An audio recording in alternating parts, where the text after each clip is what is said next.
Halo, berjumpa lagi di video pembelajaran Seloh Nur Cahaya Padang.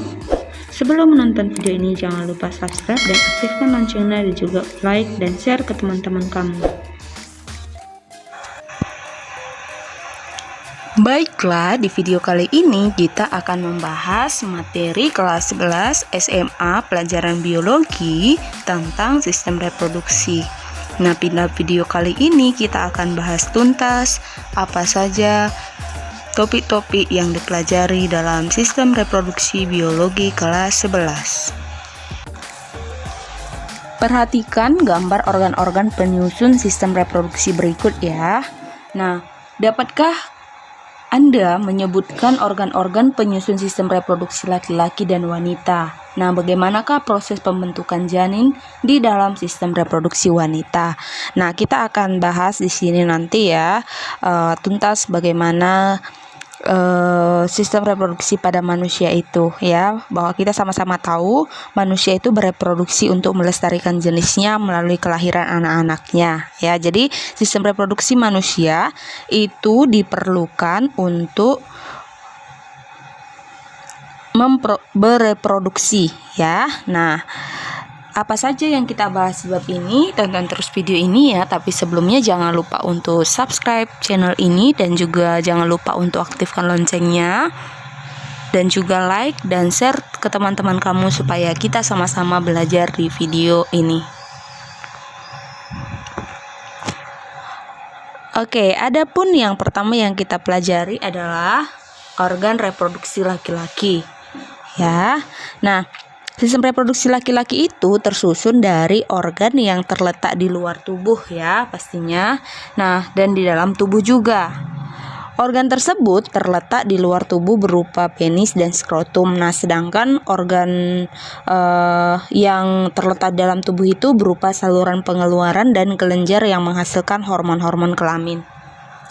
Nah, berikut adalah bagian-bagian dari struktur organ reproduksi laki-laki ya. Yang pertama yang kita bahas adalah skrotum ya, ataupun disebut sebagai kantong pelir, kantong longgar yang membungkus testis di luar tubuh. Nah, biasanya jumlah dari skrotum ini sepasang ya, itu dipisahkan oleh septum internal.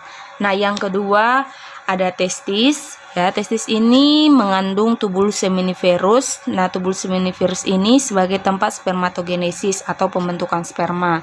Nah, dalam tubulus seminiferus ini terdapat sel batang atau spermatogonium, terdapat juga sel sertori atau memberi nutrisi bagi spermatozoid, dan sel Leydig atau sel Leydig ini merupakan tempat untuk mensekresikan hormon androgen.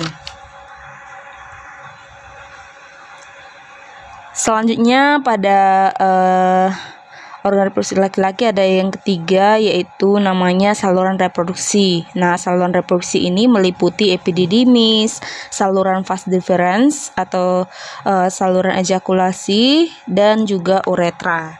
Nah, kita akan bahas satu-satu ya. Ada epididymis. Epididymis ini fungsinya untuk menyimpan sperma hingga menjadi dewasa, motil, dan fertil. Oke. Ada juga vas deferens. Vas deferens ini tujuan lanjutan dari epididymis ya. Nanti dia berfungsi meninggalkan skrotum menuju vesikula seminalis ya. Yang ketiga ada saluran ejakulasi atau ductus ejaculatoris ya. Ini merupakan saluran pendek ya, panjangnya itu sekitar 2 cm. Nanti si saluran ini akan menerima sperma dari vas deferens dan menyalurkan sekresi vesikula seminalis. Nah, kedua ductus ejaculatoris ini itu bermuara di uretra. Oke, yang terakhir ada uretra. Uretra ini merupakan saluran kelamin dari kantong semen dan saluran pembuangan urin dari kandung kemih sampai ke ujung penis. Bagian organ reproduksi laki-laki yang keempat yaitu kelenjar aksesori. Nah, kelenjar aksesori ini meliputi vesikula seminalis, kelenjar prostat, dan kelenjar Cowper atau kelenjar bulburetral. Nah, Yang pertama itu vesicula seminalis ya. Vesicula seminalis ini merupakan kantong berkelok-kelok. Nanti dia akan bermuara ke dalam ductus ejaculatorius. Nah, ukurannya biasanya panjangnya sekitar 5 cm dan nanti dia akan menghasilkan cairan kental bersifat basah yang kaya akan fruktosa. Nanti akan menutrisi dan melindungi sperma. Yang kedua ada kelenjar prostat. Kelenjar prostat ini terletak di bawah kandung kemih ya. Nah, fungsinya itu menyelubungi uretra bagian atas serta menghasilkan cairan basah menyerupai susu yang akan meningkatkan motilitas sperma pada pH optimum ya. Yang ketiga ada kelenjar Cooper atau bulburetral. Kelenjar Cooper ini merupakan kelenjar kecil yang dia ukurannya itu dan bentuknya merupai kacang polong ya, dan bermuara ke dalam uretra di penis serta menghasilkan cairan bersifat basah yang mengandung mukus atau lender untuk pelumasan. Oke. Selanjutnya ada penis ya. Penis ini terdiri dari 3 bagian yaitu akar, badan, dan glans penis. Penis fungsinya itu sebagai organ kopulasi serta pengeluaran urin dan semen. Jadi kulit penis itu tipis dan tidak berambut kecuali bagian dekat akar organ. Nah, glans penis itu banyak mengandung ujung saraf ya, saraf sensoris. Jadi glans penis tertutup oleh lipatan kulit longgar, kecuali jika diangkat melalui kitan atau sirkumisi. Badan penis itu terdiri atas 3 massa jaringan ya, yang berongga dan banyak mengandung pembuluh darah. Kemudian titik kulminasi aksi seksual laki-laki itu ditandai dengan ejakulasi atau penyemprotan semen. Nah, kalau tadi kita sudah bahas tentang organ reproduksi laki-laki, sekarang kita bahas hormon yang terdapat pada kelamin laki-laki. Ya, hormon kelamin laki-laki itu terdiri atas hormon testiskular, hormon hipofisis, dan hormon hipotalamus. Hormon kelamin laki-laki yang pertama itu adalah hormon testiskular. Nah, tapi sebelumnya kalian harus tahu bahwa hormon kelamin laki-laki itu diproduksi oleh testis, hipofisis, dan hipotalamus ya, seperti yang sudah saya sampaikan tadi. Nah, kalau di hormon testiskular ini atau testosteron, ini merupakan diferensiasi saluran kelamin pada janin ya. Kemudian menstimulasi penurunan testis ke dalam skrotum, mengontrol pertumbuhan, perkembangan, dan pemeliharaan siri-siri sekunder pada usia pubertas. Oke. Nah, kemudian hormon hipofisis. Hormon hipofisis ini terdiri atas FSH dan LH. FSH itu follicle stimulating hormone. FSH ini memiliki reseptor pada sel tubulus seminiferus, nanti akan berperan dalam spermatogenesis. Sedangkan hormon hipofisis LH atau luteinizing hormone atau biasa disebut sebagai ICSH, interstitial cell stimulating hormone. LH ini memiliki reseptor pada sel-sel interstisial ya, nanti yang akan berfungsi untuk merangsang sel-sel dalam testis untuk berkembang dan mensekresikan testosteron. Yang ketiga ada hormon hipotalamus. Hormon hipotalamus ini yaitu GnRH atau gonadotropin releasing hormone. Fungsinya untuk merangsang kelenjar hipofisis mengeluarkan LH dan FSH serta mengatur mekanisme umpan balik negatif dan sintesis dari sekresi testosteron. Oke, sekarang kita akan bahas gametogenesis pada laki-laki atau biasa disebut sebagai spermatogenesis atau pembentukan sel sperma ya. Nah, gametogenesis pada laki-laki ini disebut sebagai spermatogenesis yang seperti yang sudah saya sebutkan tadi dan terjadi itu di tubulus seminiferus dalam testis. Nah, spermatogenesis itu memerlukan waktu sekitar 74 hari ya. Adapun tahapannya itu yang pertama terjadi pembelahan mitosis ya. Jadi spermatogonium itu berkromosom diploid terletak berdekatan dengan membran basalis tubulus seminiferus itu berproliferasi melalui pembelahan secara mitosis dan berdiferensiasi menjadi spermatosit primer. Kemudian terjadi pembelahan meiosis, yaitu setiap spermatosit primer tadi akan membelah pada meiosis 1 dan membentuk 2 spermatosit sekunder. Jadi 2 spermatosit sekunder ini akan membelah pada meiosis 2 menjadi 4 spermatid. Kemudian pada tahapan yang ketiga terjadi spermiogenesis ya. Jadi masing-masing spermatid tadi yang sudah membelah tadi mengalami maturasi ataupun pematangan menjadi spermatozoa atau sperma yang berkromosom haploid. Oke. Jadi sperma ini nanti berukuran 60 nanometer dan terdiri atas kepala, leher, dan ekor seperti pada gambar yang di samping ya yang terdapat dalam video. Masuk ke tahapan yang keempat yaitu spermiasi. Nah, spermiasi atau ini adalah sperma yang sudah dewasa. Nanti akan bergerak ke lumen tubulus seminiferus, kemudian menuju ke tubulus recti atau tubulus lurus, anyaman saluran testis, dan ductus deferens. Jadi nanti sperma selanjutnya akan disalurkan ke epididymis. Nah, pergerakan sperma ini disebabkan oleh adanya kontraksi peristaltik otot saluran. Oke, itulah dia gametogenesis pada laki-laki atau spermatogenesis. Tadi sudah kita bahas jelas organ reproduksi dari laki-laki dan juga spermatogenesis dan hormon yang terdapat pada laki-laki. Sekarang kita bahas organ reproduksi pada wanita ya. Organ reproduksi wanita itu terdiri atas ovarium, tuba fallopi, uterus, vagina, vulva. Ya, kita akan bahas masing-masing dari yang saya sebutkan tadi ya. Yang pertama ovarium. Ovarium ini disebut sebagai indung telur ya, jumlahnya itu sepasang. Kalian sambil perhatikan gambar yang ada di video ya yang ada di samping. Kemudian fungsi dari ovarium ini sebagai tempat oogenesis atau pembentukan sel telur serta menghasilkan hormon estrogen dan progesteron. Oke, yang kedua ada tuba fallopi. Tuba fallopi ini biasa disebut sebagai oviduct. Jumlahnya sepasang ya, dan dia berukuran sekitar 10 cm lah ya. Dan tuba fallopi ini memiliki infundibulum ya, artinya ujung terbuka berbentuk corong ya. Jadi kalau kalian lihat gambar dari struktur organ reproduksi wanita yang dia berbentuk corong, itulah dia tuba fallopi atau oviduct. Oke.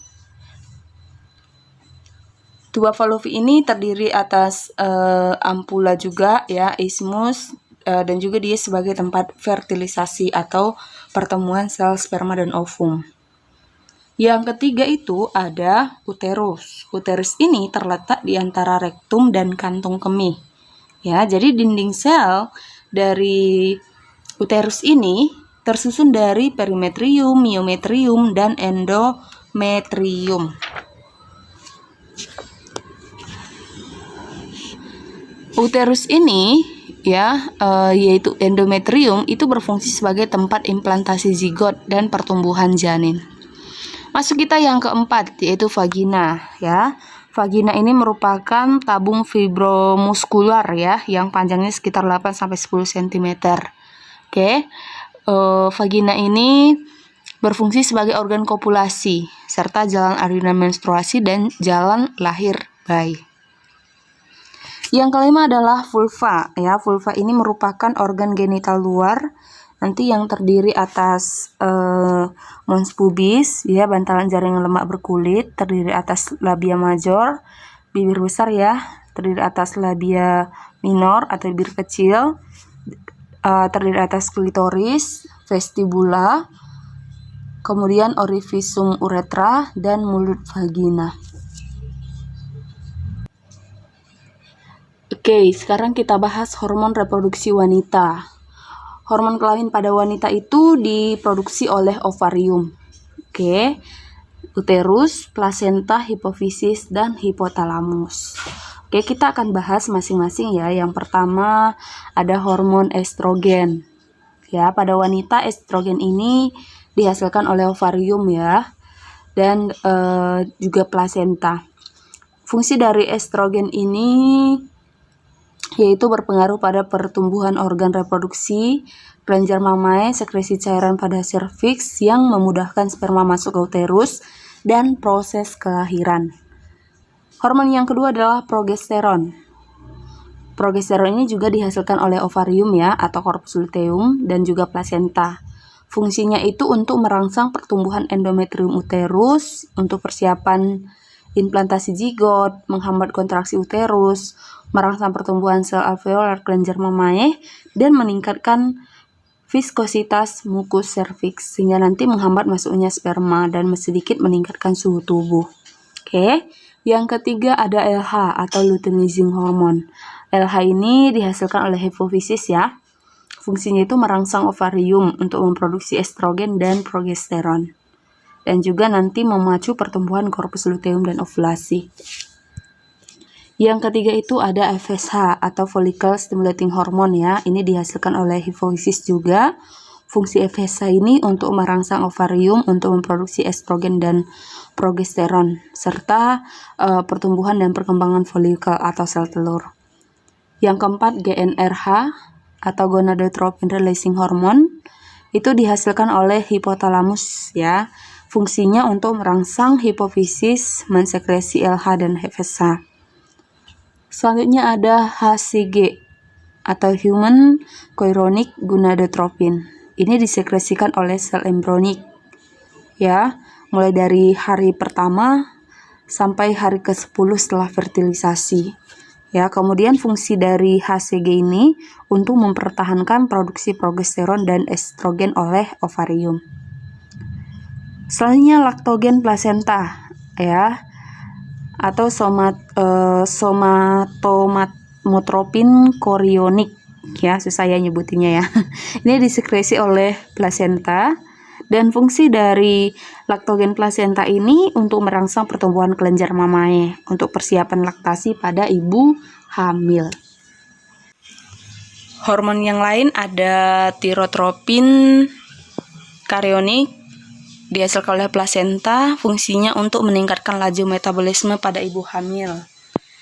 Selanjutnya ada relaksin. Relaksin ini disekresikan oleh korpus luteum kehamilan pada ovarium. Ya, fungsinya untuk merelaksasi serviks.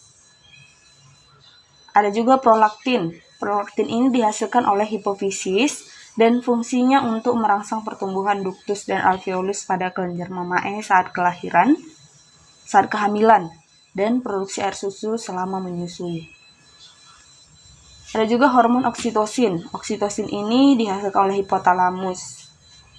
Berfungsi merangsang kontraksi otot polos uterus selama proses kelahiran dan merangsang kelenjar mamae untuk pengeluaran air susu, yaitu dia oksitosin. Selanjutnya ada CRH atau corticotropin releasing hormone. Itu dihasilkan oleh plasenta. Berfungsi memacu produksi estrogen plasenta dan perubahan paru-paru janin untuk menghirup udara. Selanjutnya prostaglandin. Ini dihasilkan oleh uterus dan berfungsi mempengaruhi robeknya folikel saat ovulasi dan merangsang kontraksi uterus saat kelahiran.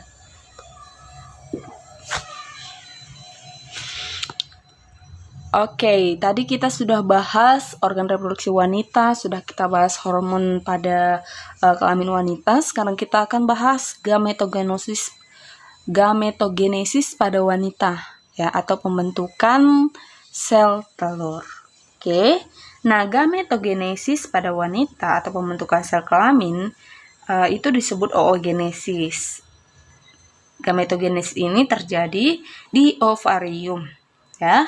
Nah, oogenesis itu dimulai saat kehidupan janin itu sebelum lahir, setelah lahir, masa pubertas hingga masa produktif selama sebelum menopause.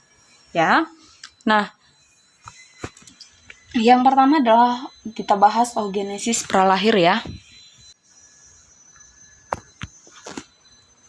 Nah, oogonium itu nanti berproliferasi melalui pembelahan mitosis selama kehidupan janin dan menghasilkan 6-7 oosit primer, ya. Oosit primer tersebut tetap berada pada tahap profase meiosis 1 setelah lahir hingga sebelum masa pubertas. Oke.